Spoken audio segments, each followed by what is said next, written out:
Good afternoon. Good afternoon, ma'am. Good afternoon, ma'am. Good afternoon, Good ma'am. afternoon, ma'am. Good afternoon. How are you Good doing? afternoon, ma'am.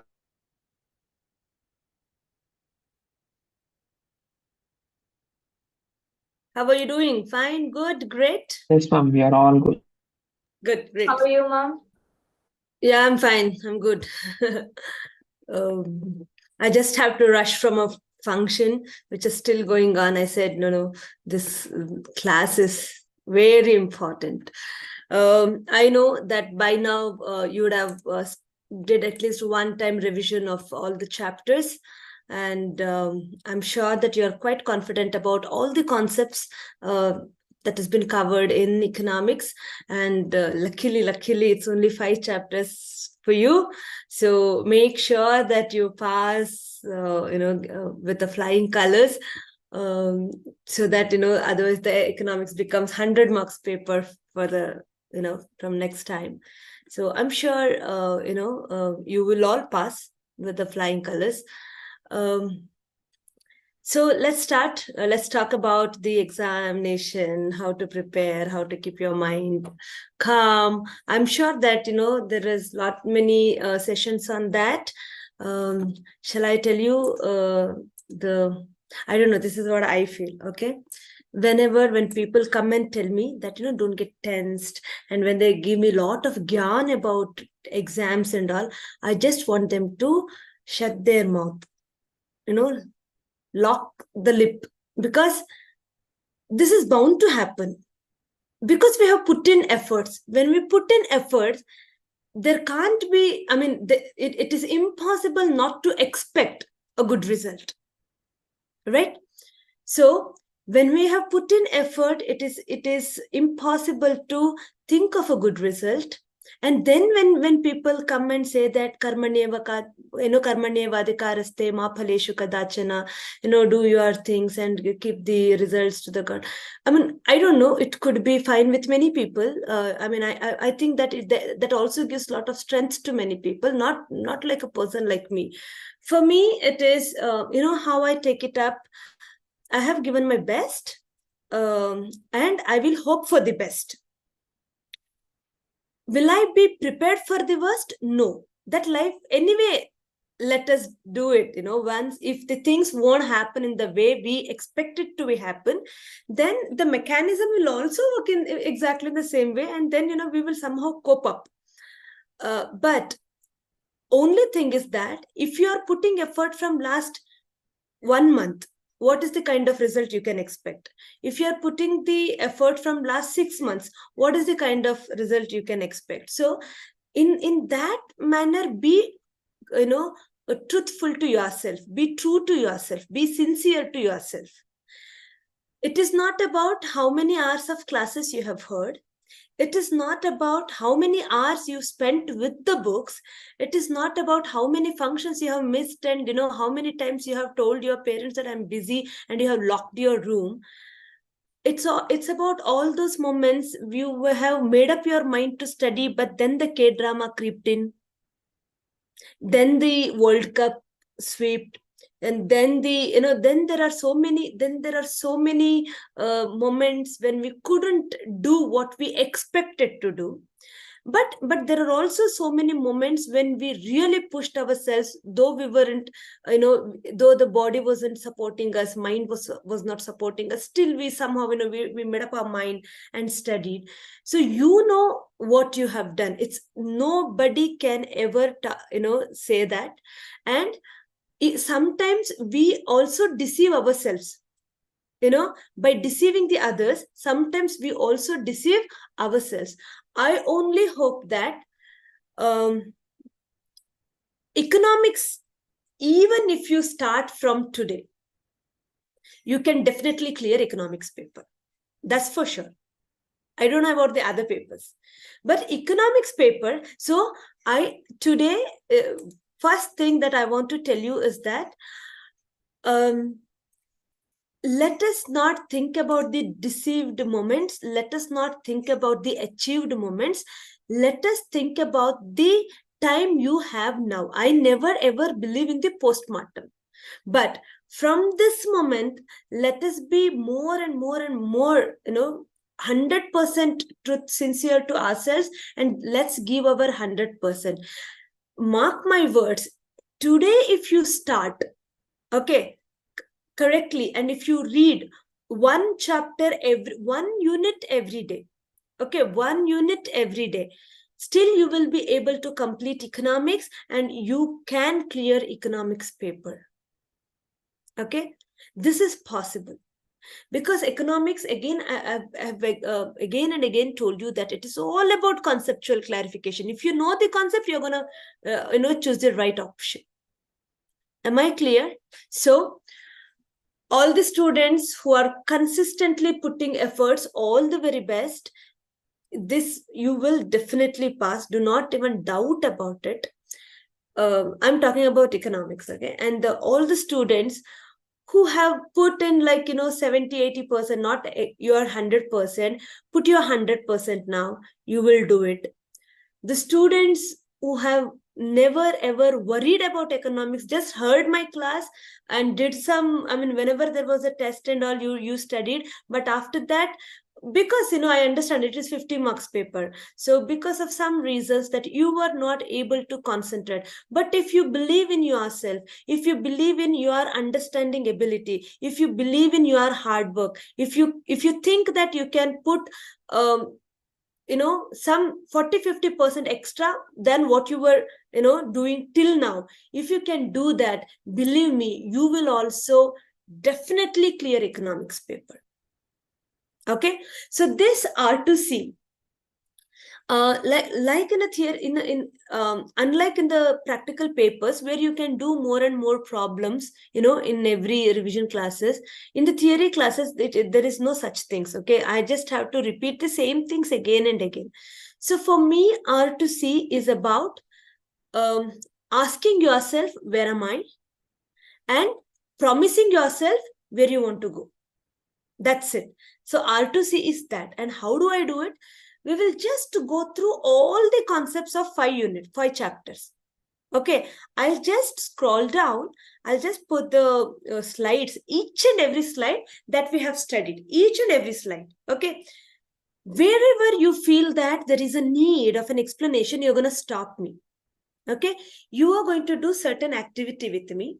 Okay, so first thing that I'm going to put each and every slide.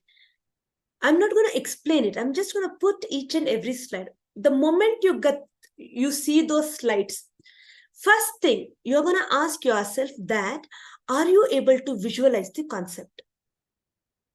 Okay. So are you able to see, like when the law of diminishing marginal utility comes, can you see the diagram, that total utility moving upwards and the marginal utility going downwards, and it is becoming negative? Can you see that? Okay, that's first.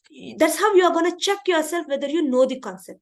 So whatever it is, when I say normal goods, are you getting the image that, okay, when income increases, demand increases. When income decreases, demand decreases. Are you getting that image? Okay, that's the first checkpoint, whether you know the concept or not.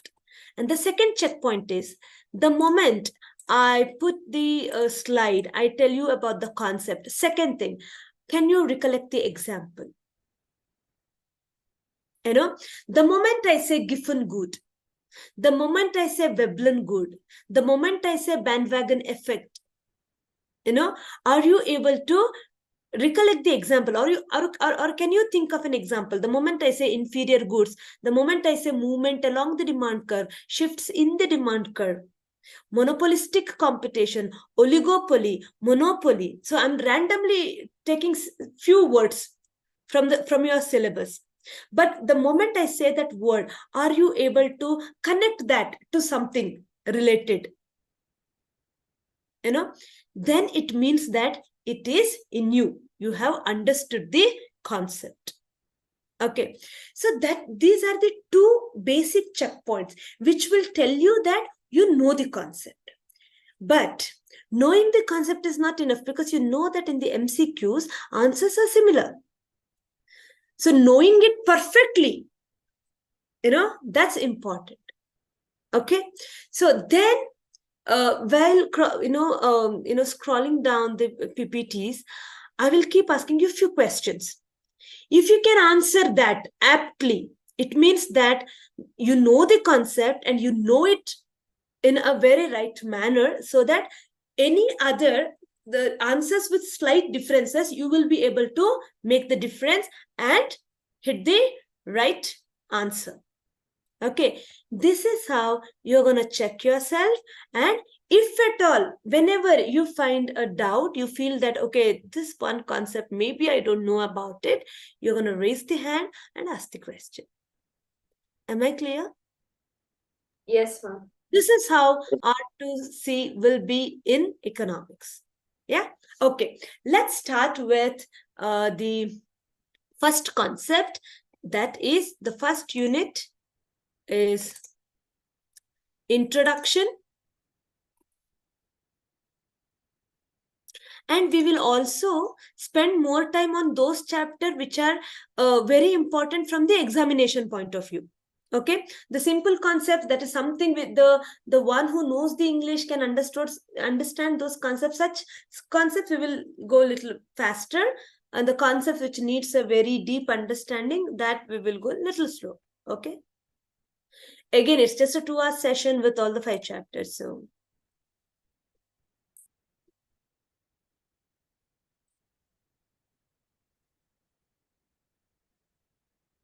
okay, can you see? Yes, Yes, ma'am. ma'am. Yes.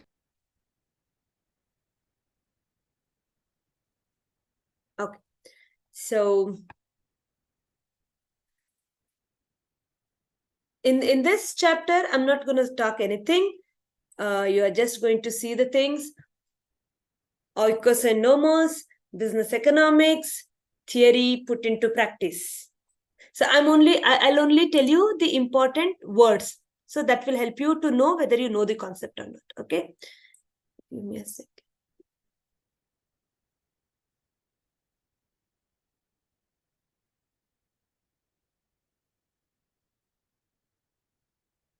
Meaning, micro and macro, micro small, individual, macro large, aggregate, whole of an economy.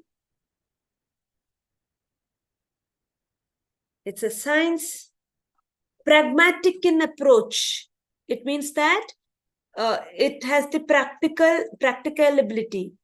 Interdisciplinary, we need accounts, stats, psychology to understand economics. Normative, it not only tells how the things are, it also tells how things should be. So value judgment is a part of understanding business economics. Scope of business economics.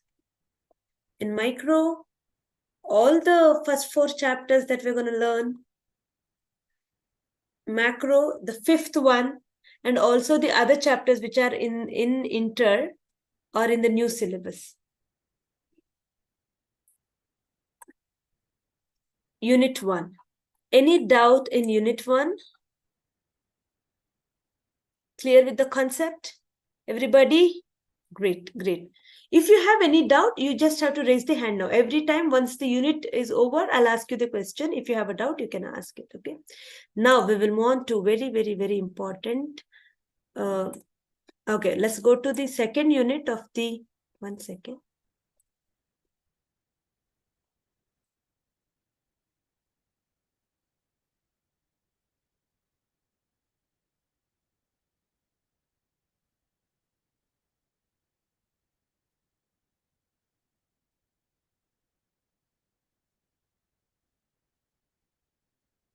Yes.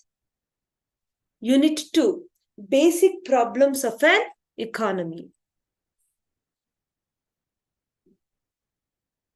Central problems: what to produce, problem of choice; how to produce, problem of technology; for whom to produce, problem of distribution; and what provisions are to be made for economic growth. Capitalist economy, economy where private enterprises play an important role. Profit is the motive. This is how the basic problems of an economy is solved. Socialist economy, everything is under the control of the government. Mixed economy, India is the best example, and most of the economies are mixed economies, which is mixture of both capitalist economy and socialist economy. So any doubt in the first chapter? Okay, did you try that whenever I was moving the slide? Were you able to, the moment socialist economy come, did you think of government? Whenever there was a capitalist economy, did you think of that important word? Did it come to your mind? Then you have understood the concept. Okay, yeah. Next one.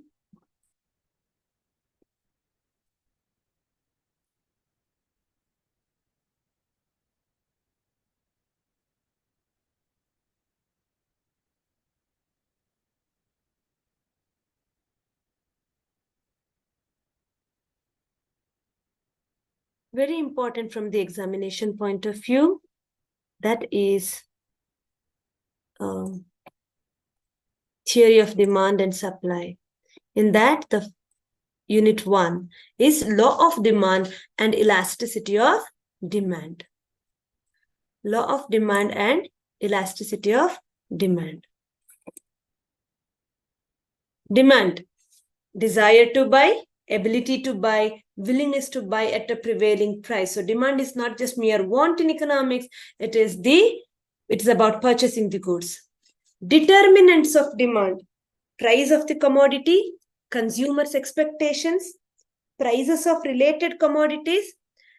You have to think of the examples now. This is how you will know whether you have understood the concept or not. Okay. Income of the consumer, taste and preferences, bandwagon effect, snob effect, or Veblen effect. Okay.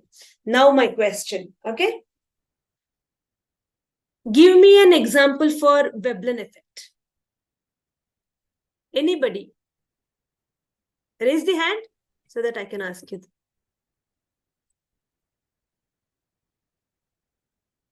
Okay, or what is Veblen effect?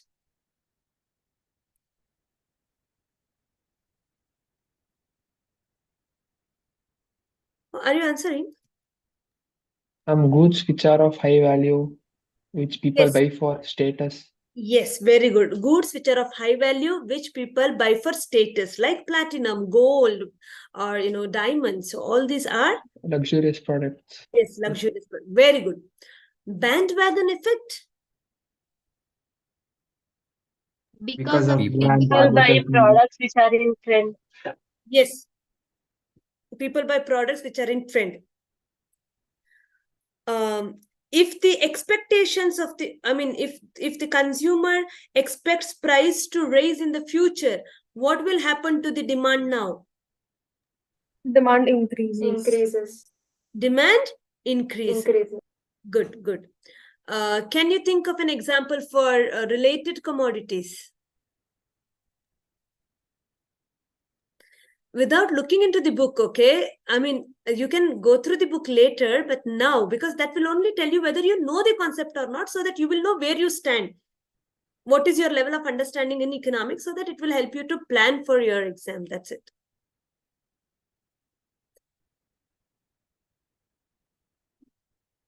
Prices of related goods. Example of complementary goods. Complementary goods, substitute co- goods. Complementary goods, substitute goods. Yes, yes, yes. Okay, good. Okay.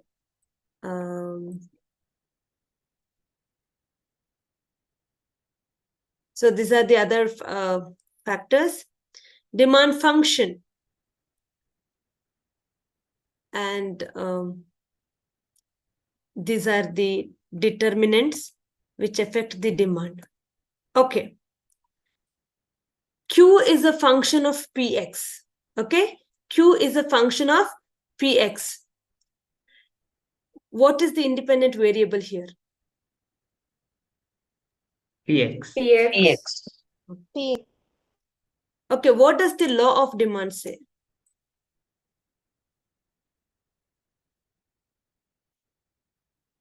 What does the law of demand say? With the price decreases, Price then the demand increases with the increases. decrease in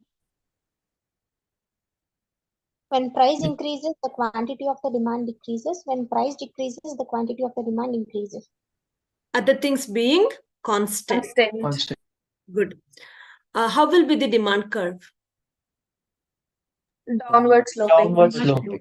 Sloping from left to right. It could be linear or non-linear. Okay, good.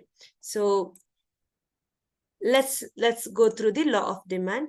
So as you said, other things being constant, when price increases, demand decreases. When price decreases, demand increases. The individual demand schedule, the demand curve, it could be a linear. I mean, here it is linear, but it can also be non-linear.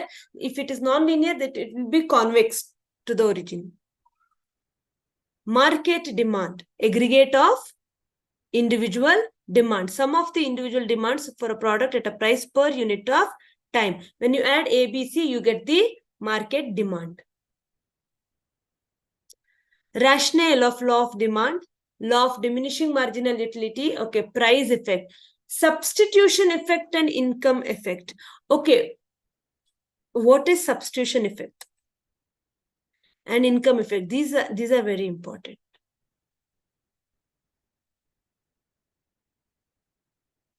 Okay, let me share this. Yes.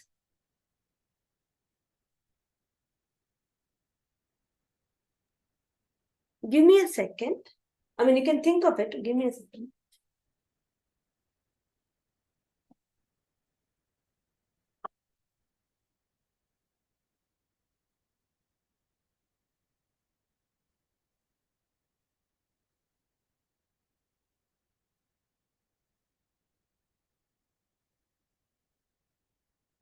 Yes, yes. Substitution effect and income effect. Demand of a commodity increases with the decrease in price. The substitution effect. No. Ma'am, of price. Yes, Diksha. Ma'am, of price increases of one good and the substitute of the other good with the demand of that good will increase. Yes, that is substitution effect. Yes. Substitution effect is always about two commodities. When price of the other good increases, even though the price of this particular good has not increased, still the demand increases. Usually what do we say? The demand increases when price decreases.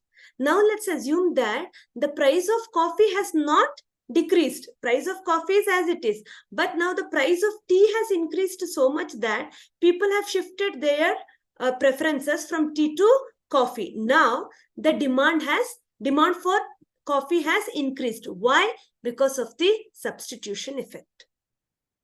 Am I clear? Yes, ma'am. Yes, ma'am. Great, great. Income effect. When the income of a consumer increases, the demand for a good also increases. No. So please remember that is one. Yeah, no, that is not the answer. Real income. It's about the real income. Yes. What do you mean by increase in the real income? When the price of your commodity decreases, the purchasing power of the people increases. That is called income effect. Am I clear? Income effect has nothing to do with the increase in income. Income effect is related to the price of the income. Therefore, see there, under the price effect, there are two. Substitution and income. Because price of the other good has increased, so the demand for this good has increased. Okay? And when price of the commodity decreases, people's real purchasing power increases, real income increases. As a result, the consumer is able to buy more. So that is income effect. Am I clear? Because this name makes you think exactly like how Shankar, thought. That's what it is, a misleading name. Am I clear? Yeah, but you have to concentrate on all these concepts because these concepts will be tricky. So these concepts will be taken in the question papers. Okay. Arrival of new consumer, different uses. Okay. Exceptions to the law of demand. I want you to think of all the examples that we have undergone. Conspicuous goods, given goods, conspicuous necessities, future expectations about prices, impulsive purchases, demand for necessaries, speculative goods. Conspicuous goods means? The snob effect. Yeah? Veblen effect. Yeah. The snob. Yes. Given goods? The non-luxury goods, Very good. Pardon me? non-luxury goods like with the low income. Yes. Bread, inferior goods. Okay.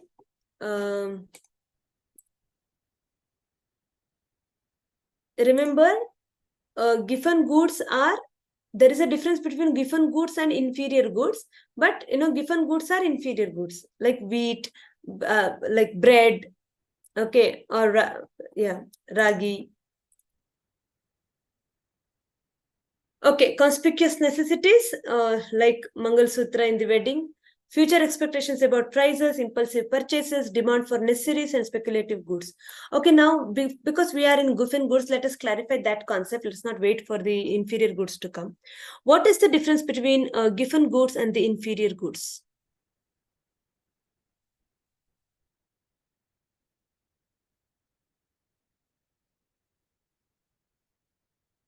All given goods are inferior goods, but Given goods not all doesn't have inferior goods are given goods. All given goods are inferior goods, but not all inferior, not all inferior goods are given goods. I understand. But now wait.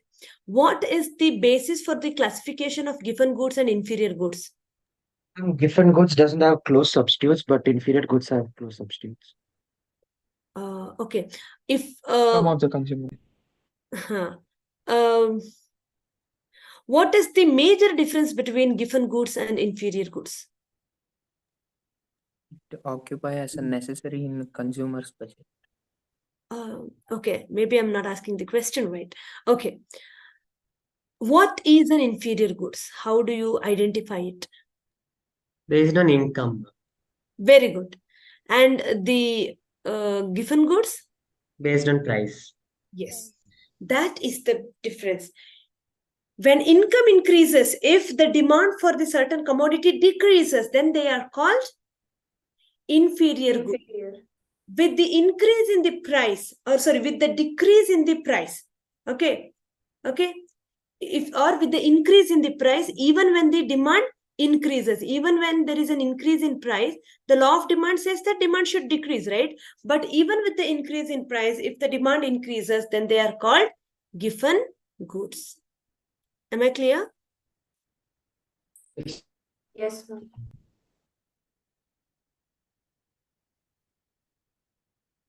Expansion and contraction of demand.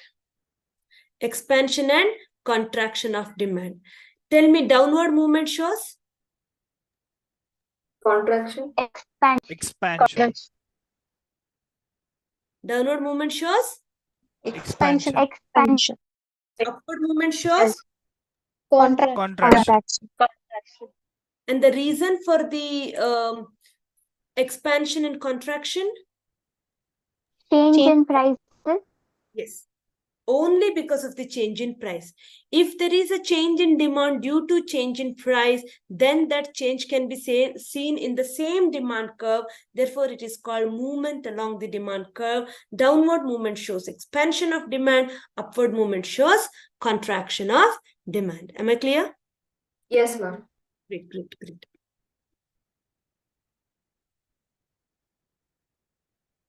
Increase and decrease in demand. Rightward shift shows? Increase in Increase in demand. Shows?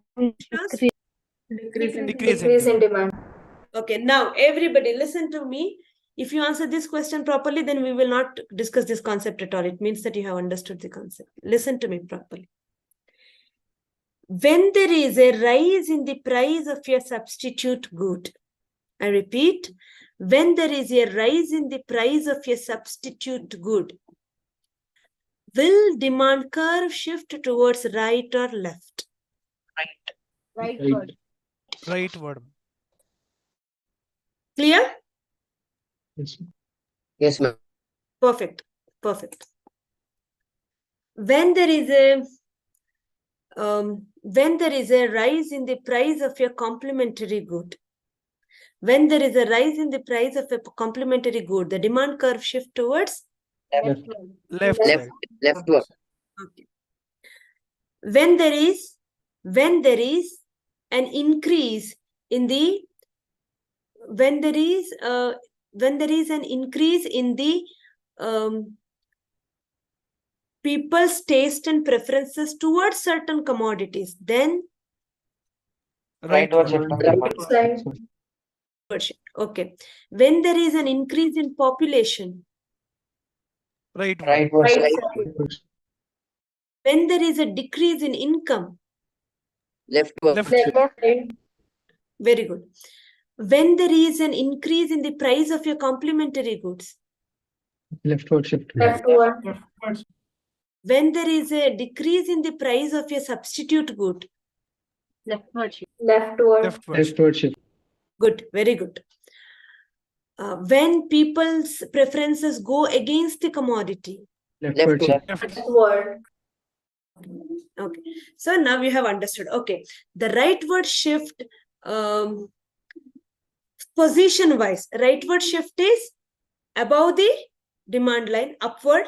The leftward shift is downward. Clear?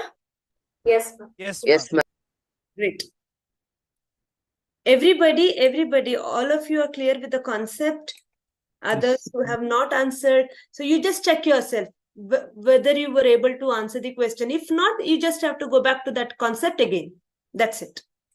Okay, mark it. Okay, those concepts where you had a problem, where you couldn't answer, mark it so that you can directly go to that concept and learn it. Yeah. And then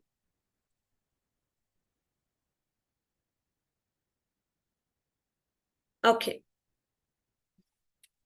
take down the problem, because the next concept is elasticity of demand, especially price elasticity of demand.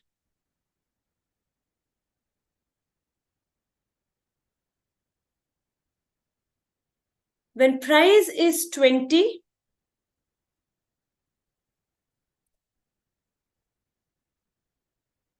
when price is 20, quantity demanded is 50. When price decreased to 12, 2, quantity demanded increased to 75. Price decreased, right? So demand has to increase. Yeah, it's 75. Calculate the price elasticity of demand and tell me what it falls under, which type. Minus 1.25. Wait. Please don't answer.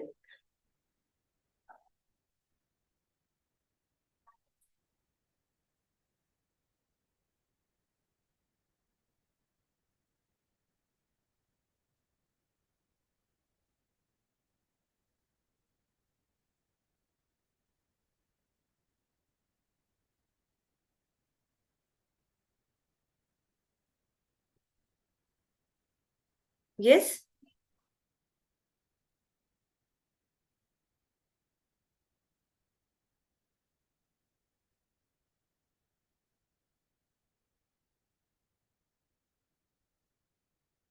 Do you hear some other sound? Okay. No. Okay. There are a lot many guests at home, so I just wondering.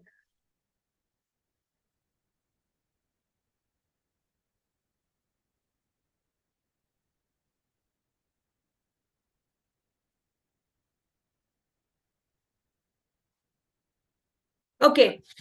Could you get the answer? Yeah, what's the answer?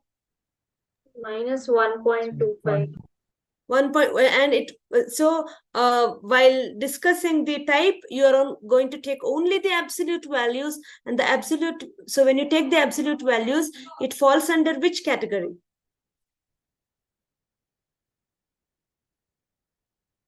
There are 5 types of price elasticity of demand, right? So it falls under which category?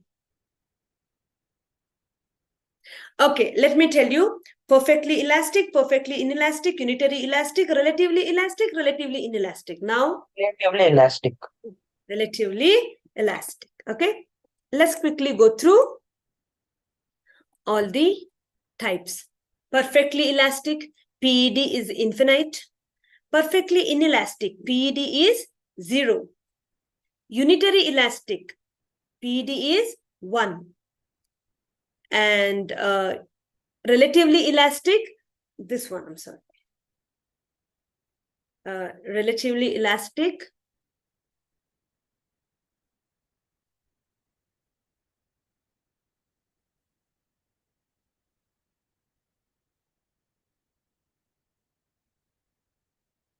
this one. You know, the small change in price leads to huge change in quantity demanded. Relatively inelastic, narrow one. Huge change in price leads to small change in quantity demanded. Clear? Okay. Point elasticity, lower segment divided by upper segment. Person. Okay. Lower segment divided by upper segment. Can you understand this diagram? Yes, ma'am. Yes, ma'am.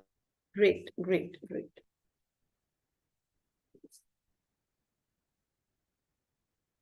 Arc elasticity, take down one more problem for arc elasticity. And don't answer the problem, write it in the chat, okay? Please, because I want everybody to try.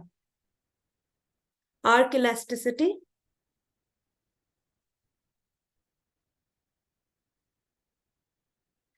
My question is, okay, when price and quantity demand.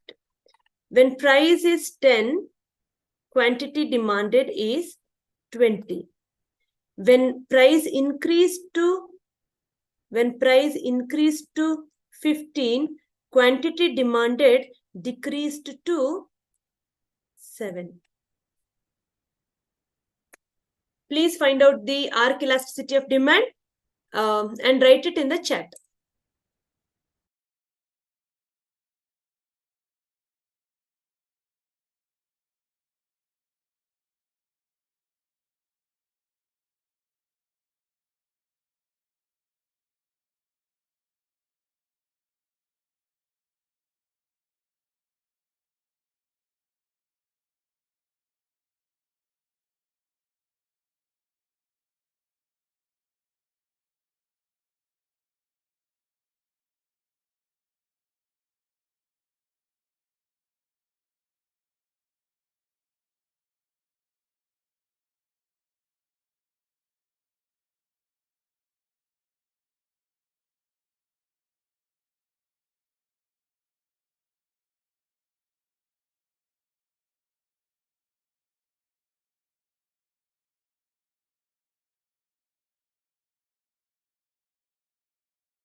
I got only 10 answers.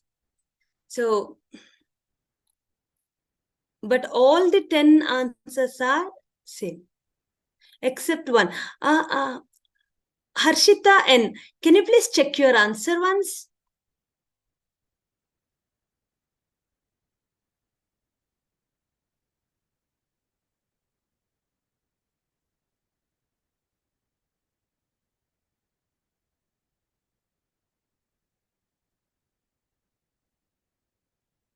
Shrestha, did you answer?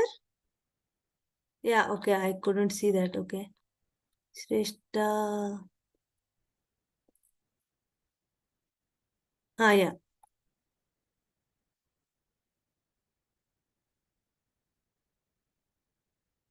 Viksha, doing it? Ma'am, I've sent. Okay, okay. Okay. So the answer is Minus 2.46. 2.41. 2.41. The answer is 2.41. Okay. Okay. So know how to solve the price elasticity of demand through our method, because I'm asking you, because in the question paper, when they ask a question in the brackets, sometimes they ask solve it using ARC method. Okay, then you have to use ARC method. Okay. The next one is total outlay method. Total outlay method.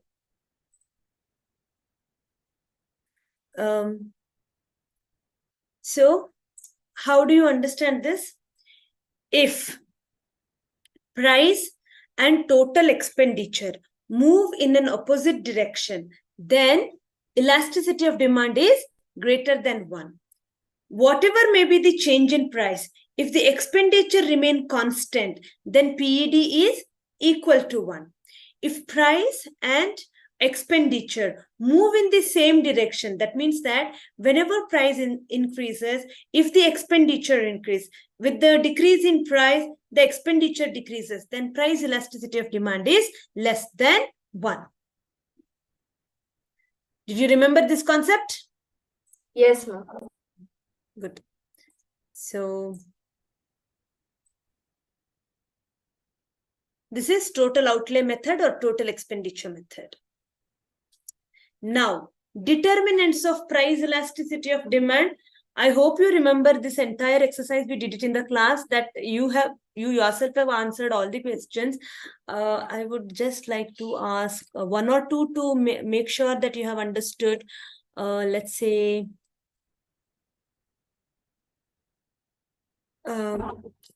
price range. If it is at extreme, cheapest or most expensive good, that is one range, and in between is another range. So if the goods are priced at its extreme, either cheapest or the most expensive, then what would be the price elasticity of demand? Inelastic. Less than. Relative, yeah, it is less than 1. Okay. So in this way, for all the examples, you have to there are two possibilities. You have to think what falls for greater elasticity and which one falls for less elasticity. Am I clear? Yeah. And income elasticity of demand.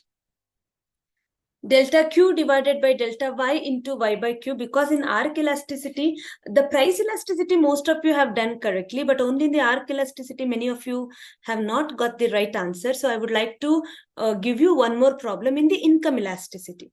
Okay. So take down, when income is 50,000 rupees, 50,000.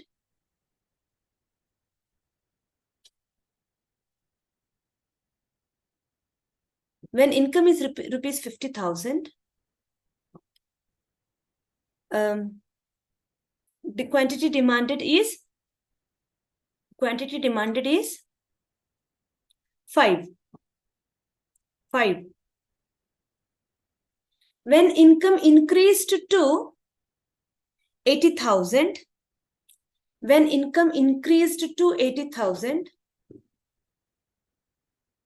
quantity demanded increased to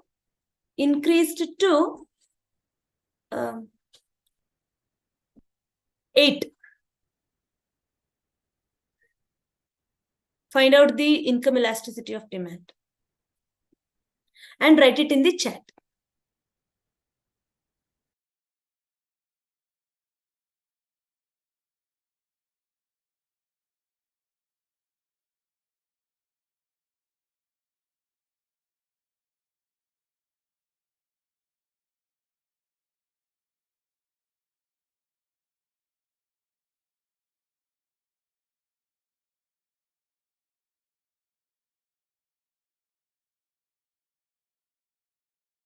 It was 8. Last number increased was 8.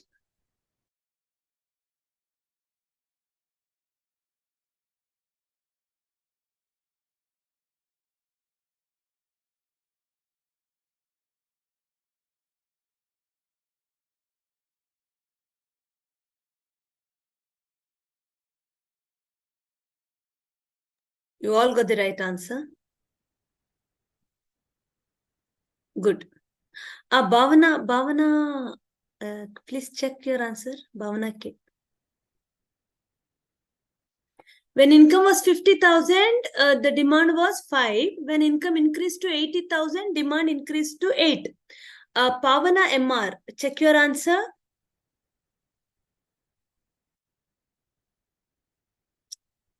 Yes, others right. So the answer is 1. So the answer is 1. Okay.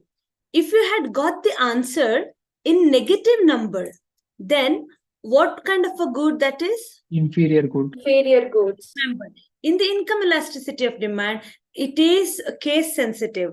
Plus or minus, sorry, it is sign sensitive.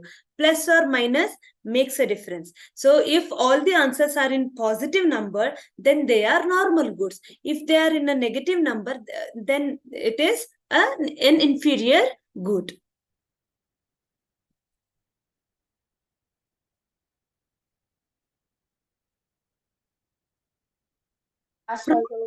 Yes, please. Any doubt? Okay, next, cross elasticity of demand.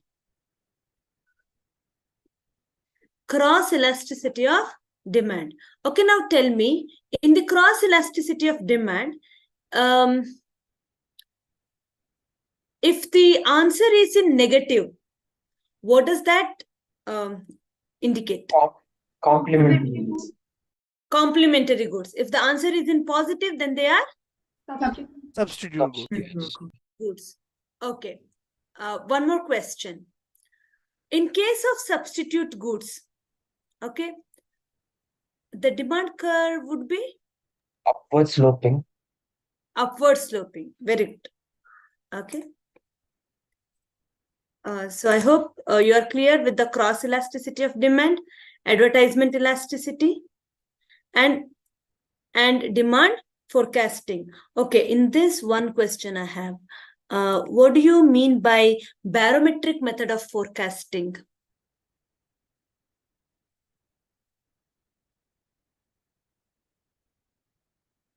What do you mean by barometric method of forecasting?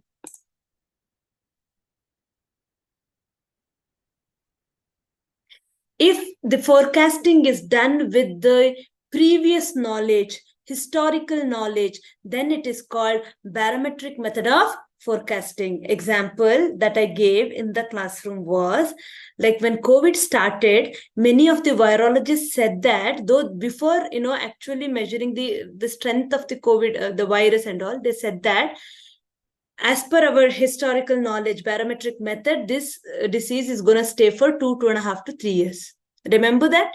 How did they do it? Because they were taking the reference of the swine flu and others flu which came earlier. Am I clear? So that is barometric method of forecasting. Okay, I am going back to the.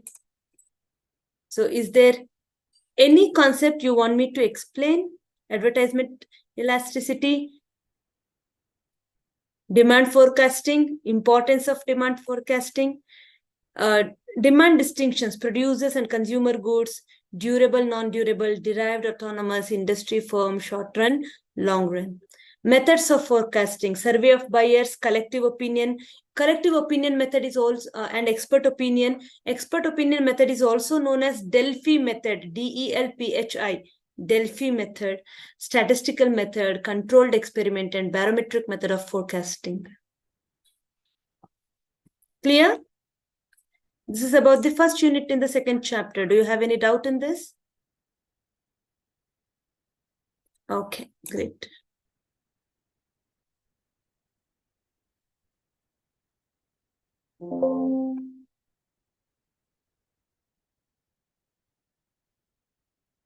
Next, move on to the second unit, that is theory of consumer behavior.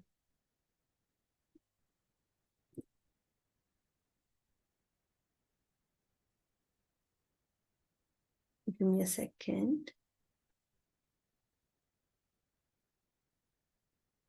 Yeah.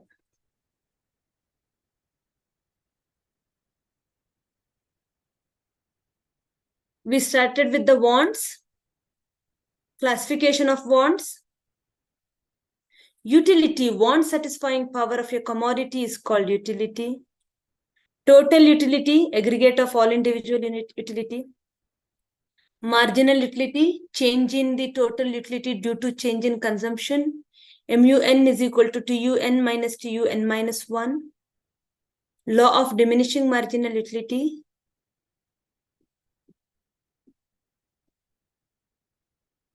Look at the diagram. And, recollect the relationship between MU and TU. Recollect the relationship between MU and TU. When TU is increasing, mu decreases. when TU is at its maximum, mu is is zero. Minimum. when TU is starts zero. falling, mu is negative. It goes to negative. TU starts. yeah, when TU starts falling, MU becomes negative. Negative. Clear? Good. Yes, ma'am. Good. That's good. Limitations of the law. Law of equimarginal utility, MUX divided by PX is equal to MUY divided by PY is equal to MUM. Consumer surplus. What a consumer is expected to pay and what he ends up paying actually results in consumer surplus. If his expected to pay is more than what he actually paid, then the consumer surplus arises. Okay, now look at this diagram and tell me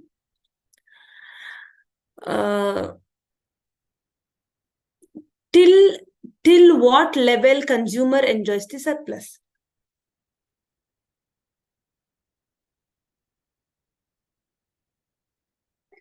R. R or PR? Okay, R. Okay, it's still R. Okay, that's also okay. Yes. What does that shaded area say?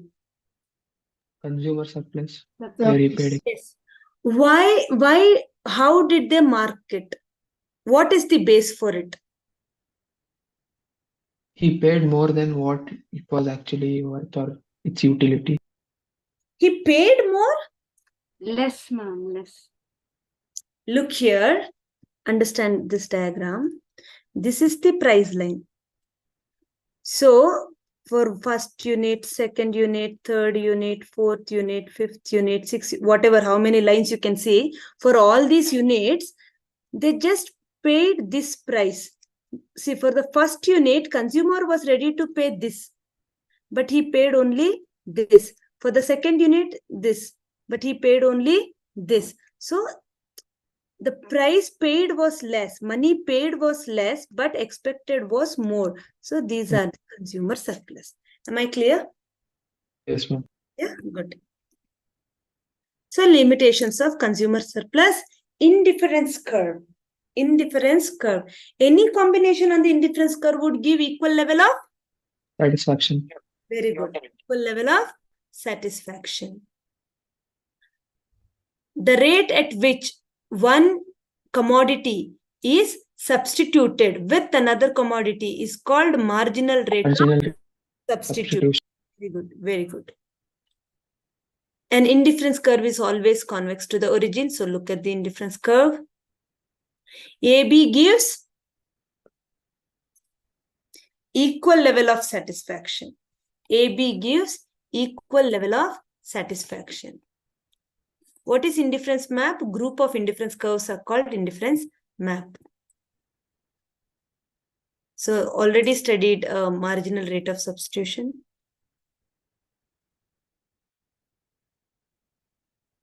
Okay, properties of indifference curve. Indifference curve slope downward to the right. Indifference curve's slope downward to the right. Right. Indifference curves are always convex to the origin. So the two are, one is concave and one is downward sloping straight line. This is not the case. It is always convex. Right? Two indifference curve cannot intersect each other because at the point when it gets intersected, yes, at the point of intersection, the bundle is indecisive. We can't say the level of satisfaction is indecisive. And that follows by the other combinations also. Higher the indifference curve, higher will be the level of satisfaction. Between R and S, R gives more satisfaction. Between R and Q, Same satisfaction. very good. Between R and Q, same level of satisfaction. Indifference curve will not touch either axis because the moment when it touches the axis, one of the commodity becomes 0, whereas indifference curve is a combination of two commodities. Clear? Any doubt in the indifference curve? Any doubt in the indifference curve? No. Now budget line. Px Qx plus Py Qy is equal to M. So combination A shows, how do you interpret combination A? Out of the Unaffordable. budget. Unaffordable. Very good. Combination B? On the Maximum budget. capacity or maximum affordability. Affordable, maximum affordability, and it is equal to the money income of the consumer. Combination C? Inferior to his income. Yeah, inferior to the income, but it is definitely affordable. So C is not a part of budget line, but it is definitely a part of budget set. Clear? Consumer's equilibrium. Okay. Which one consumer would choose and why? I see 3, ma'am. Okay, Q he will choose. Okay. R and H, S and T not, because they are all on the same budget line. It means that R, S, Q, T, H all cost the same, but they are on different indifference curve. So Q is on the higher indifference curve. So we know that higher the indifference curve, higher will be the level of satisfaction. As a result, we choose combination Q. Any doubt this consumer's equilibrium concept? Any doubt? No. Got it? Did you understand why Q has been selected instead of the other 4? Yes. Okay. Good, good, great.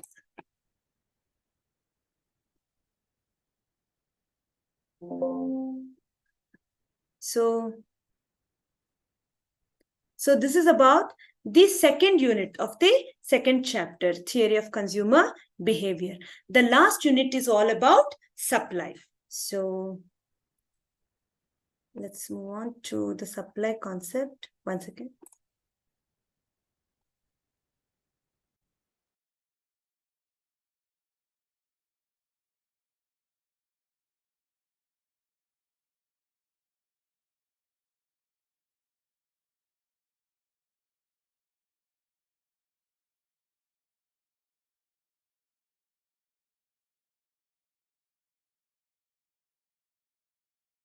Okay, supply. Meaning of supply? It is what firm offers for sale. Supply is a flow concept. Determinants of supply. Okay, just tell me one thing. If the government policy, let's say that tax rate, if it increases the taxes for the raw materials, what will happen to the supply? It will decrease. Left. The supply decreases. Yes, supply decreases. If price of the good increases, then? Supply increases. Increases. Simple, yes. So the law of supply says that other things being constant, when price of your commodity increases, quantity demanded quantity supplied increases. When price of a commodity increases, quantity supplied increases. So this is how the supply curve would look like, because as price increases, the supply will also increase. So it is an upward sloping straight line or a curve. Okay, now movement on the supply curve. Movement on the supply curve. Tell me, expansion of supply is shown by Upward. Upward movement. What movement along the Upward supply? movement. Upward movement. Expansion of supply is shown by upward movement. Contraction of supply is shown by Downward movement. Downward. exactly opposite to the demand concept. Okay. Next, shifts in supply. The downward shift shows Increase in supply. increase in supply. The upward shift shows Decrease. Increase in but while indicating that it through the direction, the rightward shift shows increase in supply. leftward shift shows Increase in supply. supply. Now elasticity of supply. Please take down the question. When price is 100, quantity supplied is 500. When price is 100, quantity supplied is 500. When price increases to 200,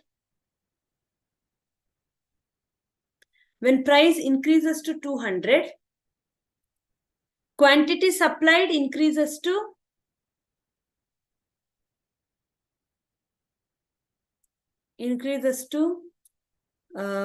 900.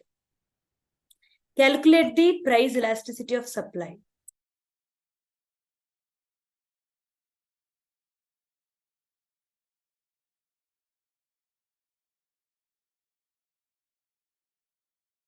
Write it in the chat.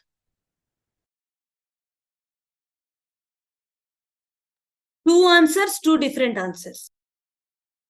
Check your answers and then send.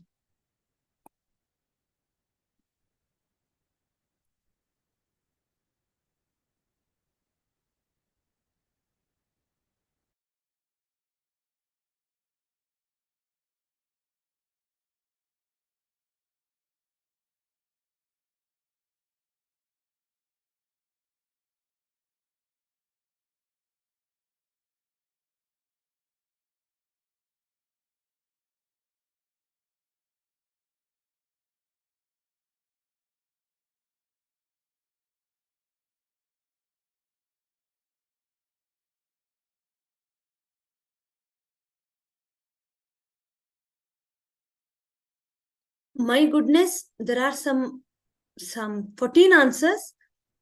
Out of them, only 5 to 6 answers are same. All are different.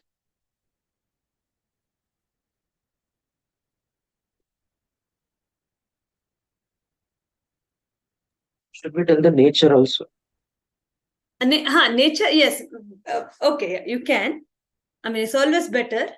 But I'm worried because everybody is getting different answers now.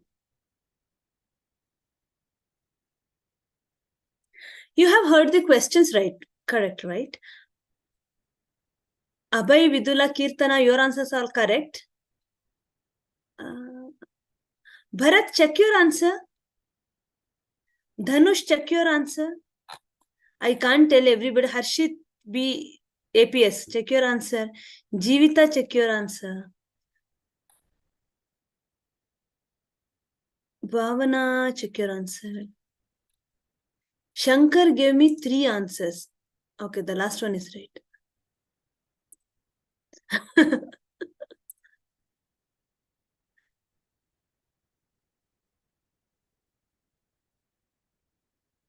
You just have to do it exactly like the way you do the price elasticity of demand. The only difference is instead of demand, you write the supply.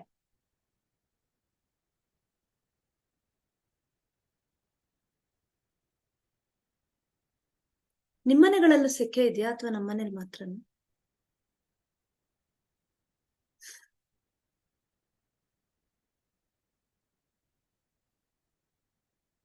ನಿಮ್ಗೆ examine ಸೆಕೆ ಇರ್ಬೇಕಲ್ಲ, so ಗೊತ್ತಾಗಲ್ಲ ಅನ್ಸುತ್ತೆ. Weather, are you able to feel the weather? No.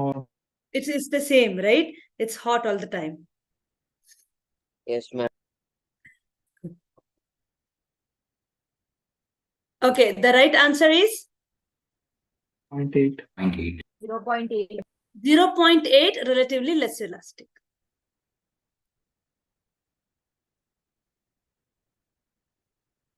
Ma'am, is relatively inelastic, correct? Yeah. So if in exam, if they give two options, less elastic or inelastic, which one should we choose? See, there can be two, like, perfectly inelastic and relatively inelastic. They won't give you relatively less elastic and relatively inelastic. They won't give you that. Got it? Okay. Yeah, they will not give the two names of the same answer. That they won't give. If they give, then you get the grace mark. So perfectly inelastic, relatively less elastic, relatively greater elastic, unitary elastic, and perfectly elastic. Perfectly elastic and perfectly inelastic will have the same kind of diagram like in demand, but relatively less elastic, look here, and greater elastic, unitary elastic, perfectly elastic, supply. Clear? And the next is equilibrium.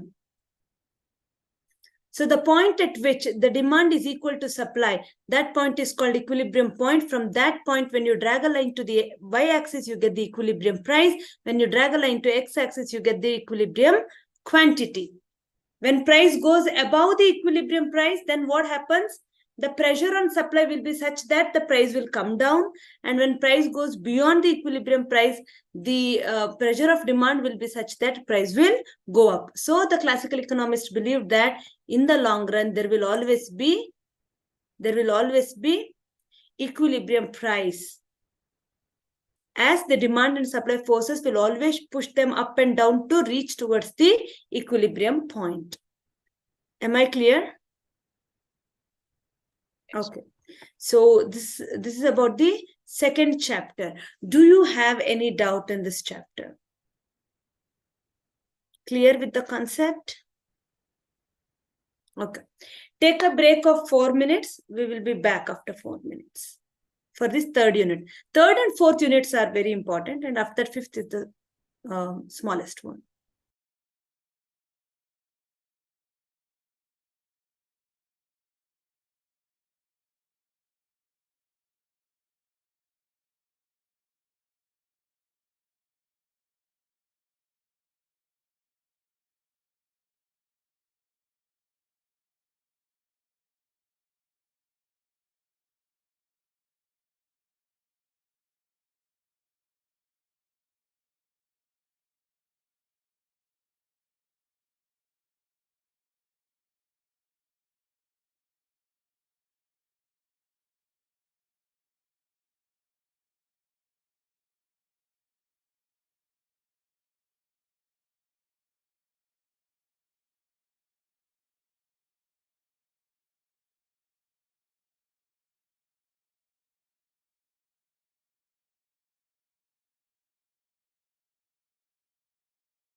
Okay.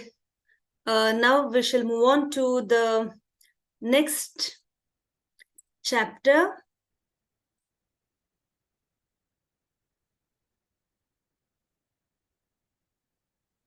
Chapter 3. Theory of production.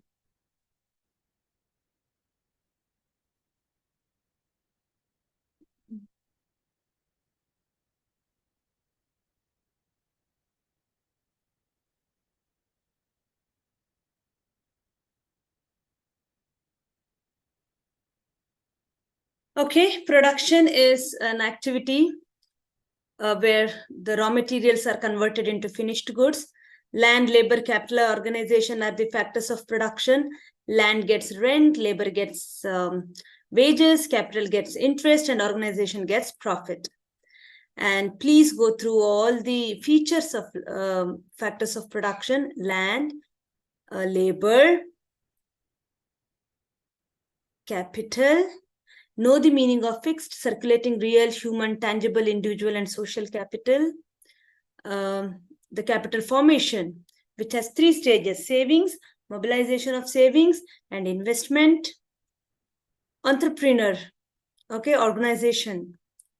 The main feature is to bear the risk and uncertainty and have the innovations. And objectives, go through organic objectives, economic objectives, social objectives, human objectives, and national objectives. And the problems of enterprises or entrepreneur relating to objectives: location, selecting and organizing physical facilities, finance, organizing structure, marketing, legal formalities, industrial relations, etc. And we have production function. Focus on Cobb-Douglas production function. There are short-run production function and long-run production function. This is Cobb-Douglas production function. A talks about output elasticity of labor. B talks about output elasticity of capital. So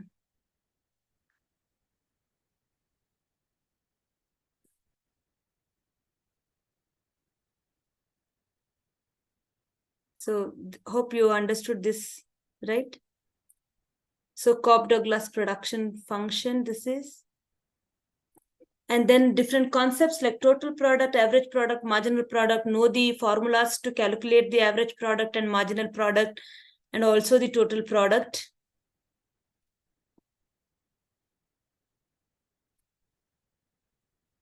You can see the table. This is the total product curve. Okay. Look at the table and understand the relationship between APL and MPL.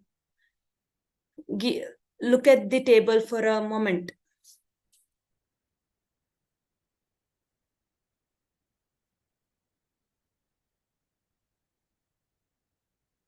Yeah. Initially, MPL is greater than APL, and after certain point, APL becomes higher than MPL. And the law of variable proportion is a short-run production function. The moment I say short-run, it means that there will be both fixed factors as well as variable factors.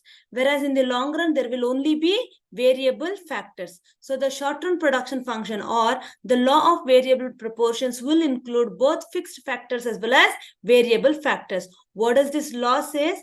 In the short run, when a producer wants to increase the production, he can do so by only increasing the variable factors, because he cannot increase the fixed factors in the short run. As a result, what happens? The proportion between the fixed factors and variable factors will change in such a way that marginal product will go through 3 stages. They are increasing returns, diminishing returns, and negative returns. I hope you remember this law. Yes, ma'am. And this is the diagram. And the relationship I explained between MP and AP, that can be seen in this diagram.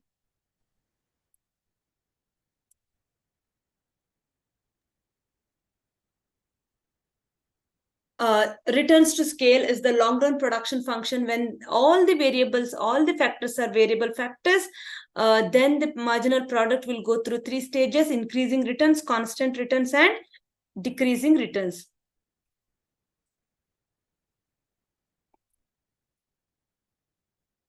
Isoquant, it is just like an indifference curve, but from the producer's point of view. So it also looks like indifference curve, but look at the things measured on x-axis and y-axis, factor x and factor y, or capital on labor. So any combination on the isoquant would give equal level of output. Any combination on the indifference curve would, isoquant curve would give equal level of output. Isocost line is like budget line, the cost required to produce a factor. Okay, the lower the budget, the lower the cost, higher would be the profit and better for the producers.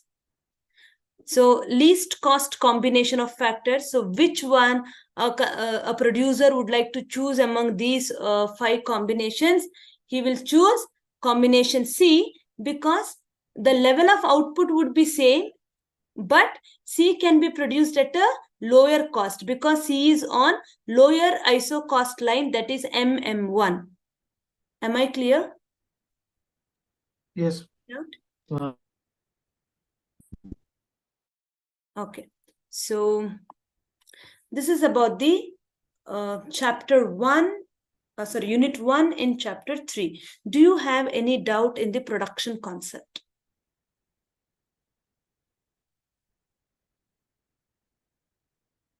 Do you? No, ma'am. If No. not, we will move on to the next one. 1 second.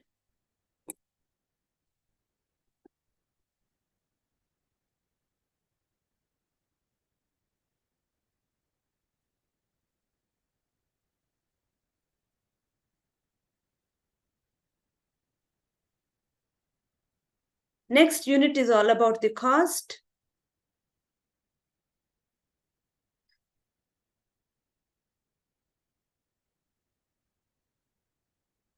One second.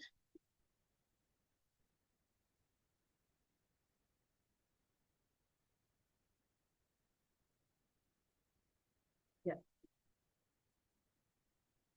Okay.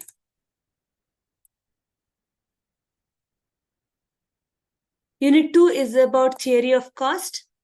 Know the different types of cost, like accounting cost, economic cost, in outlay cost and opportunity cost, direct cost, indirect cost, incremental cost, sunk cost, historical cost, replacement cost, private cost, and social cost.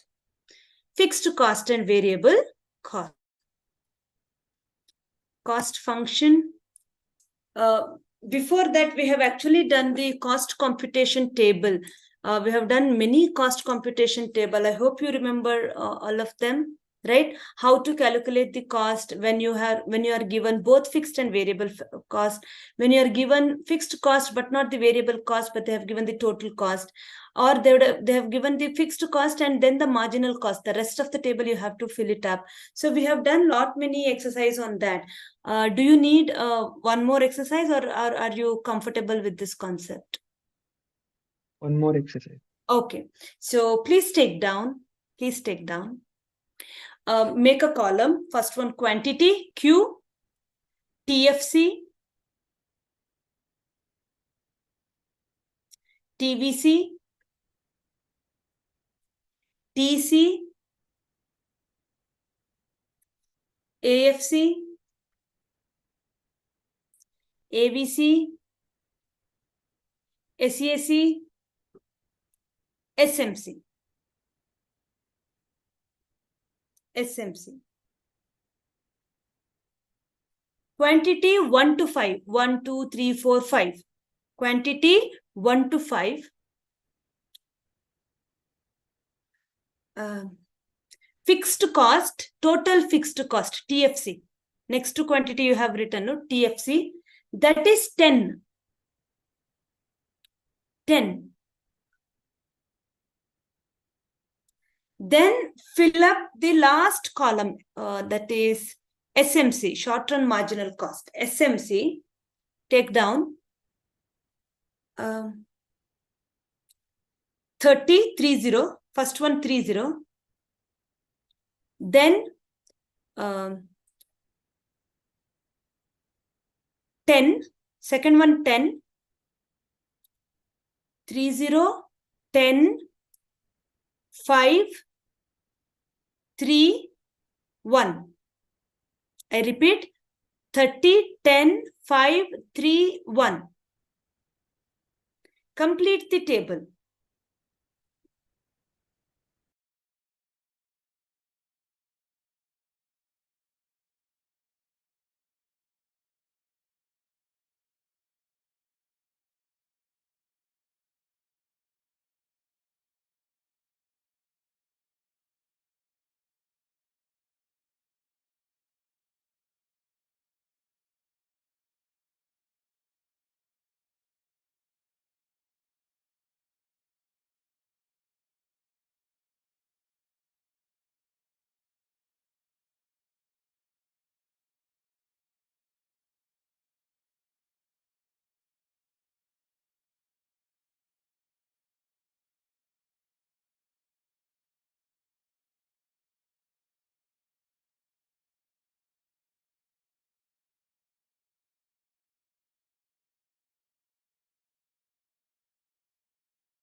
Let me know once you are done. You cannot read the answers. You cannot even type the answers in the chat box. Just let me know once you have completed. Okay.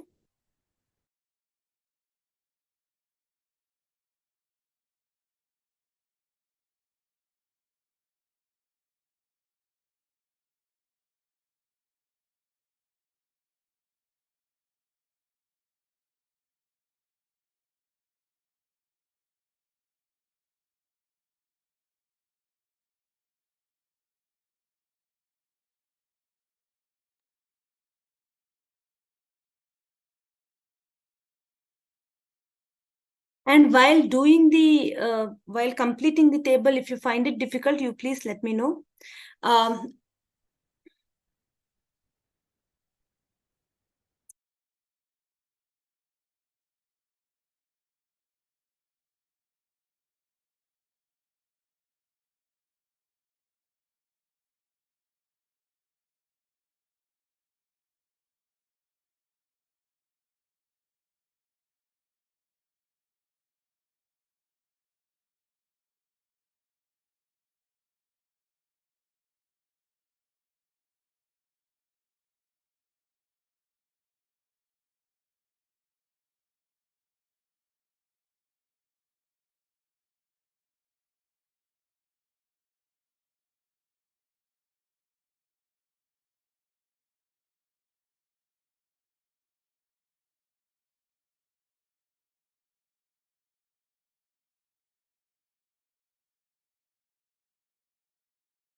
Okay. So if you are done, I can't go through the entire thing. I just want someone to read the total cost, because if you got the total cost correct, then everything will be right. So 30, 40, 45, 48, 49. yes. Okay. So how did you do the marginal cost? Just keep adding 30 plus 10, 40, 40 plus 7, right? 5, 5. 5. 5. Okay. 45, then plus 3. Yeah. And then plus 1. So 49 would be the last answer. Yes. Perfect. Did you all get that answer? Yes. Okay, great. So once you get the know to calculate the or compute the cost table, then you will know the shapes of the cost curves. Like fixed cost will be horizontal line, variable cost upward sloping straight line, semi-variable cost, stair-step variable cost. This is how TC, TVC would look like. MC and AVC, AC all are U-shaped curves. Whereas MP and AP were inverted U-shape, MC and AC were U-shaped. Please know the relationship between MC and AC. And compare it with MP and AP, because that's very confusing. So learn it along with the comparison of, first learn MP and AP comparison and then learn MC and AC comparison. Okay, that would be better. It is exactly opposite to MP and AP, because shape of the curve is also exactly opposite. MP and AP are inverted U-shape, whereas MC and AC are U-shaped. So initially, AC would be greater than MC, but later, what happens? Oh, sorry. MC, AC, MC. Initially, MC would be greater than Less than AC. After that, MC would be less than AC. Yeah. Clear? Sorry, did I confuse you? Are you clear? You want me to explain it again? One more time? Okay. Remember, let me talk about MP and AP first. In case of MP and AP, what happens? Okay, let me draw it, then it will be easier. 1 second.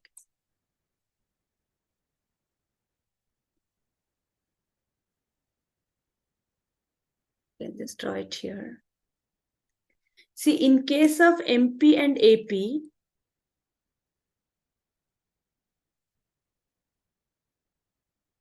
okay, it is inverted U-shape. This is U-shape. This is MC. This is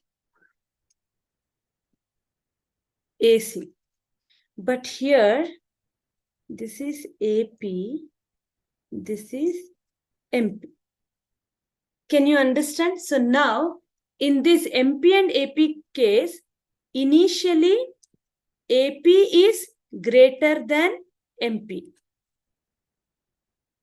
Okay, AP is greater than MP. Whereas here, initially, MC is greater than AC. Later, what happens? MP becomes later. This is initially, then later. Later, MP is greater than AP. Here, later, AC is greater than MC. Exactly opposite. That's what I meant. Am I clear? Yes, ma'am. Yes, ma'am. Great. So long run average cost curves are nothing but the aggregate of the short run average cost. So they are also U-shaped curves. Economies and diseconomies of scale, the uses of producing at a large scale and at a small scale. And there are internal economies and diseconomies, external economies and diseconomies. This is about the chapter 3, production and cost. Any doubt in this? Ma'am, can you show that diagram which you drew now, ma'am? 1 second, 1 second.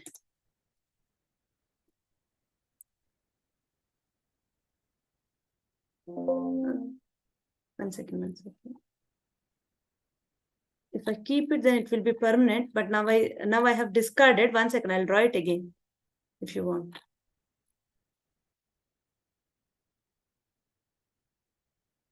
I'll just draw it again, okay? I just discarded it. Okay, here it is.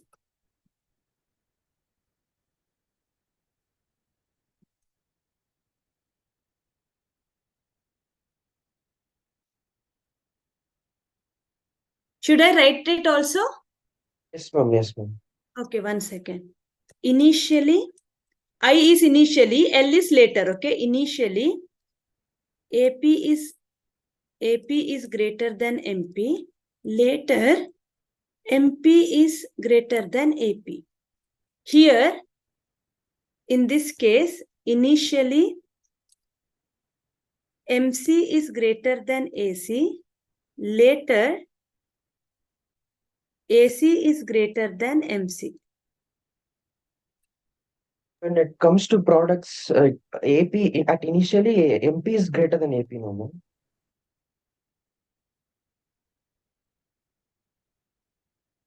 No, AP is greater than MP. No, this is correct. 100%.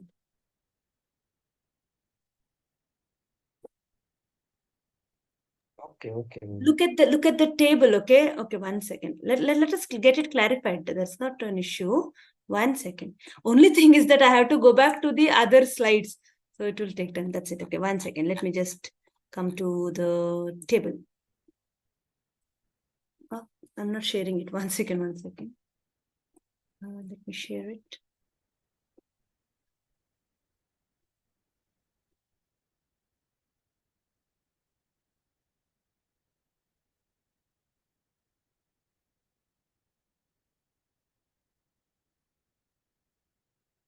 Can you see here? Yes, ma'am. Initially MP is greater than AP in this also. Oh, yeah. 1 second, 1 second. 10, 12, 13.3, 10, 14. Okay. Okay. Let's see the diagram. 1 second.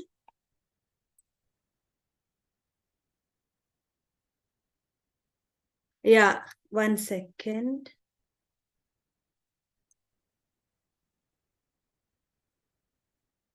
One second. This is MP.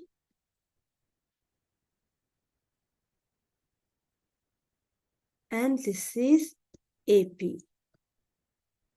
This is MP and this is AP. Wait, then, okay. MC and AC. Yeah, thank you. Who said this? I'm sorry, I didn't. Rakshit. Rakshit. Yeah, thank you so much. Okay. MP, AP, AC, MC. Okay. So remember, I'm extremely sorry. Remember, both in case of the shapes are different. There is no question in that. Shapes are different between MP and AP, MC and AC in both the cases. In both the cases, as you can see, MP is greater initially and then it is less than AP. Even here, initially MC is greater and then it is less than average. So in both the cases, okay, I'm extremely sorry. I correct myself. Okay, I hope, I'm sorry for that confusion. And thanks, Rakshit. Thanks, Rakshit, a lot. So in both the cases, marginal cost or marginal product, that marginal concept is greater initially. Okay, after that, it becomes lesser than the average concept, whether it is average product or average cost. Am I clear? Yes, ma'am. Yeah, I'm extremely sorry for that confusion. Yeah. Thank you, Rakshit. Okay. So shall we move on to the next one? So are you clear with the MP, AP and MC, AC? Okay. Okay. Now we will move on to the fourth chapter. 1 second. Okay,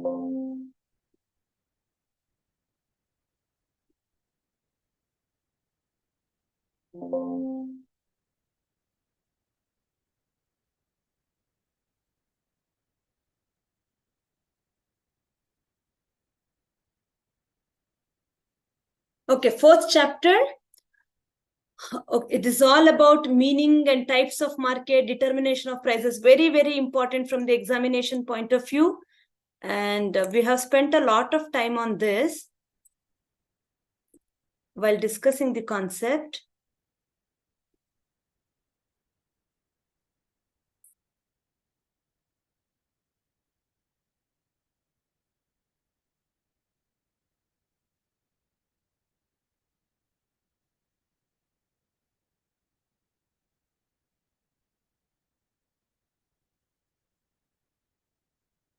So, meaning and types of market, elements of market, classification on the basis of geographical area, on the basis of time, on the basis of nature of transaction, spot and forward, on the basis of regulation, on the basis of volume of business like wholesale market, retail market, on the basis of competition, perfectly competitive and imperfectly competitive, on the basis of market structure like perfect competition, monopoly, monopolistic competition, and oligopoly. Types of market and how different they are from each other. And we discussed about the revenue concepts. TR, AR, and MR curves are MR and AR curves are horizontal straight line in the perfect computation, but in an imperfect computation, this is how it looks like. Look at the diagram.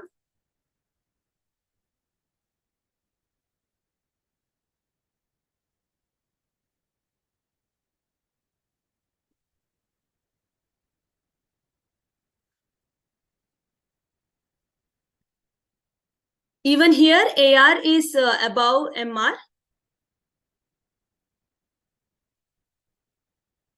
And this is how the curves look like in the perfect computation. Relationship between AR, MR, and TR, and price elasticity of demand. This you have to focus. Behavior principle, maximization of profit.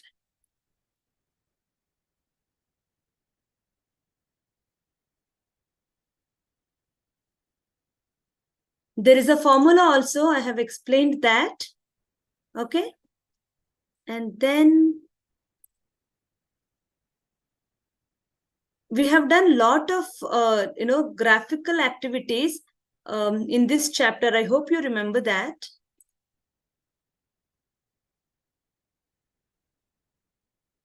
In the unit 2, we have done a lot of graphical activities for the determination of prices. Do you remember all those things?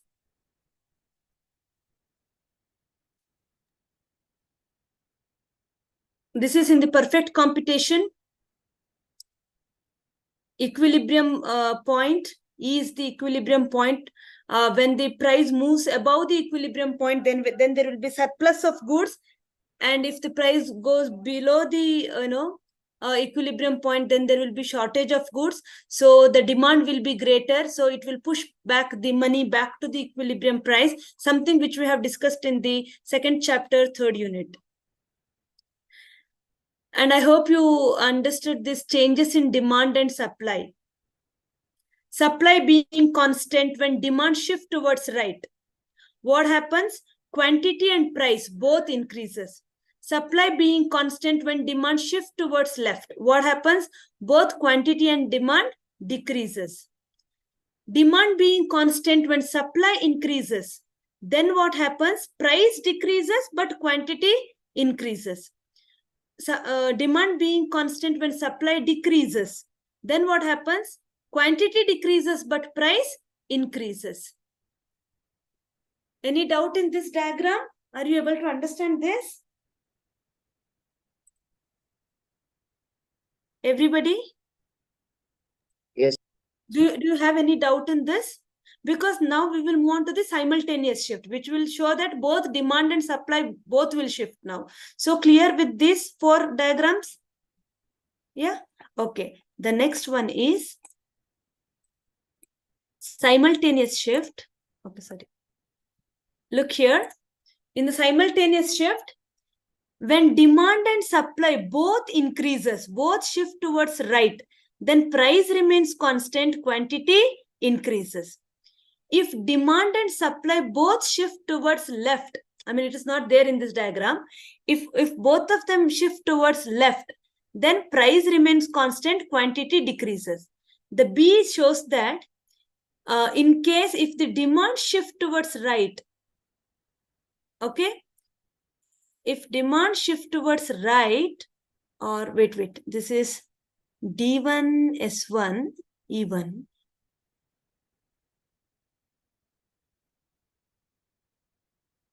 In this case, okay, this is D1, D and S is the original. Okay, this is the same case. This is the first case, okay? Okay, in this case, it shows that, see, there are 3 possibilities. What happens? In the first case, there are 3 possibilities. That is, in case that, both demand and supply shift towards right, quantity will definitely increase, but price may remain constant, or it may increase, or it may decrease. There are 3 possibilities. I have made you write down that. Do you remember? You have it in your book. Okay, so that 3 possibilities are shown in this diagram. Okay, clear? So, one second. So, but there are other three possibilities. What if demand and supply both decreases? Then what happens? Quantity definitely decrease. Price may increase or decrease or may remain unchanged. Clear? 4 possibilities now. Pardon me? 4 possibilities, 4 scenarios. One scenario, I mean 3 scenarios.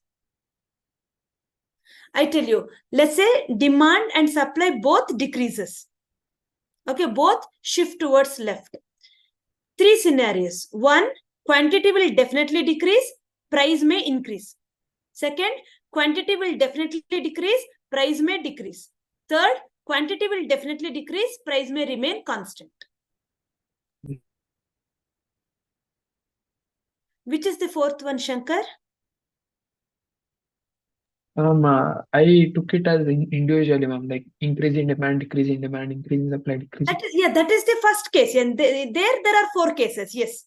In individual shift, there are 4 cases. Yes, ma'am. I got it. Okay. Here also there are 4 cases.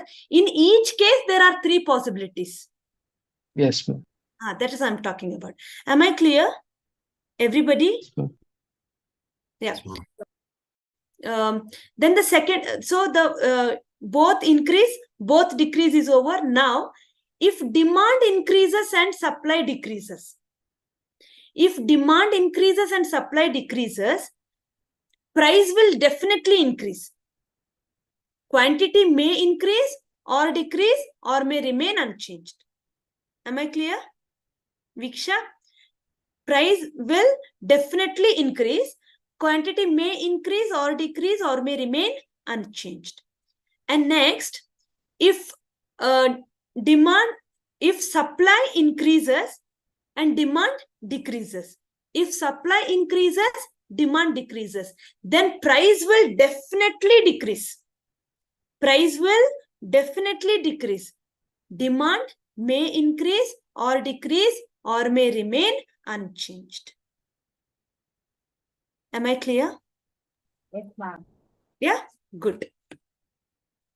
Now, the last unit is in this chapter is price and output determination under different markets. One second.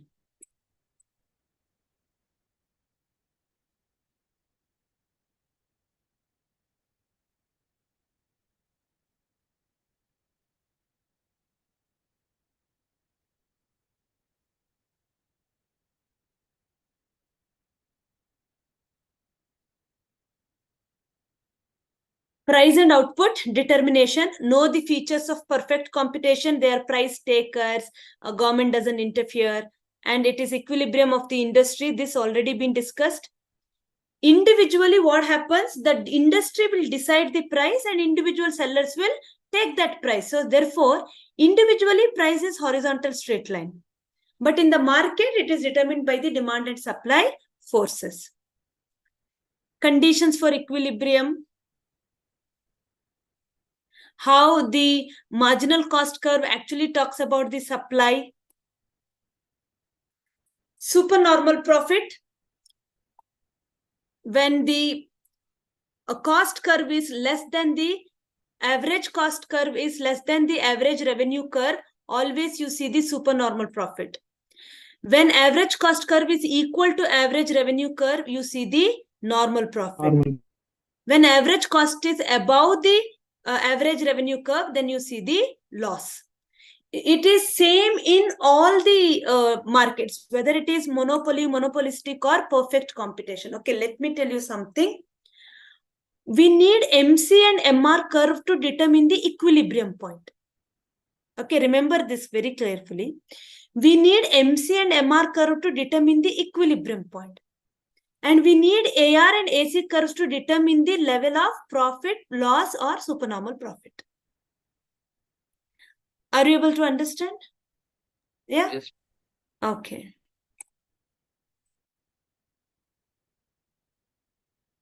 So this is in the long run. Monopoly features: single seller, barriers to entry, no close substitutes, it has market power. This is how the MR and AR curve will look like. This is the short run equilibrium. So there is abnormal profit here because AC is less than AR. Loss because AC is more than AR. And in the long run, there will be again abnormal profit. There is no normal profit in the monopoly. And the price discrimination, charging different prices to different people for the same service or a product, is called price discrimination. Objectives of price discrimination. Price discrimination can be done only when there are different sub-markets. In the same market, you can't do the price discrimination. And then imperfect competition. In the short run, there will be supernormal profit, that is AC is less than AR. And the first diagram shows the loss where AC is greater than AR. The second diagram shows the normal profit where AC is equal to AR. This happens in the long run. And then we have oligopoly. Okay, few sellers selling the goods in the market. So different types of oligopoly and characteristics of oligopoly. And this is important. This is the kinked demand curve. So the demand curve is kinked. There is a bend. That is because of the price rigidity. You can see that between D and P, there is relatively elastic demand. P and D, there is relatively, the capital D, there is relatively inelastic demand. Other types of market: duopoly, monopsony, oligopsony. Duopoly is a market where there are only two sellers. Monopsony means there is only one buyer, not seller. Monopoly means one seller. Monopsony means one buyer. Oligopsony means few buyers. Bilateral monopoly means there is a single buyer and a single seller. So this is about the fourth chapter. Okay. And the last chapter is the simplest one. That is business cycles.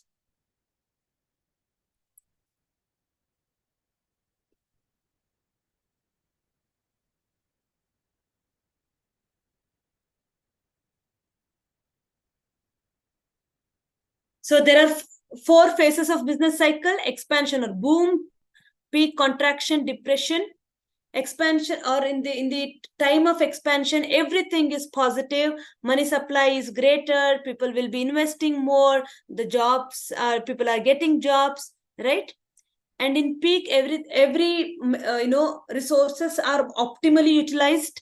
Higher spending, higher growth, confidence rises. Okay, and then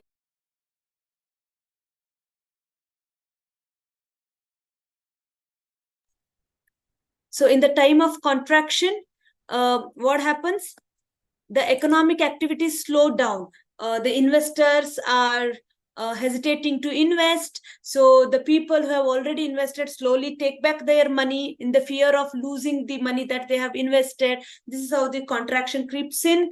And then we have depression, which is almost at the verge of the collapse of an economy, where there will be a fall in the volume of trade, unemployment will be very high, and effective demand will be less, and interest rate falls. Okay, MEC, marginal efficiency of capital. What does that mean? MEC means marginal efficiency of capital means what is your expectation on the investment that you're doing it today. Okay, what is your expectation on the investment in the future that you're doing it today? So if today I'm buying a land in Bangalore, so what is my expectation? I want it to get double in 2 years, 5 years, 10 years. Then is it possible? Is it happening? If it is not happening, then people hesitate to invest. Okay, so that is MEC. And then causes of business cycle. There are internal causes and there are external causes like wars, post-war reconstruction, etc. Examples are Great Depression of 1930, information technology, global economic crisis in 2008 and 9. Okay, so from the examination point of view, chapter 2, chapter 3, chapter 4 are very, very, very important. Okay, chapter 1 and 5 are also important. Definitely you will get the question from these chapters, but they are not technically very, I won't say it is hard to understand. So if you're good with the language, I think you will be able to understand the question and take the right answer. Whereas in the other 3 chapters, 2, 3, and 4, you have to have that, you have to be technically sound to answer those questions. Okay. I still have the guilt of misleading you. So I'm again telling you that MC and AC, MP and AP. Okay, so do not get confused. Okay, do not get confused. So both in case of MC and AC as well as in MP and AP, though the shapes are different, it is always, Is MP is initially. yes, initially MP is greater and later than AP. AP is yeah, it's a marginal and average, because product and cost will remain the same. I mean, that is same, the relation same, but MP and AP, remember. Okay, so any other doubts? What is a normative statement? Can you explain? Normative statement is, see, Shankar is in my class is positive statement. Shankar should answer all my questions is normative statement. What should be there? What's supposed to be there? Shankar must pass the exam. That's a normative statement.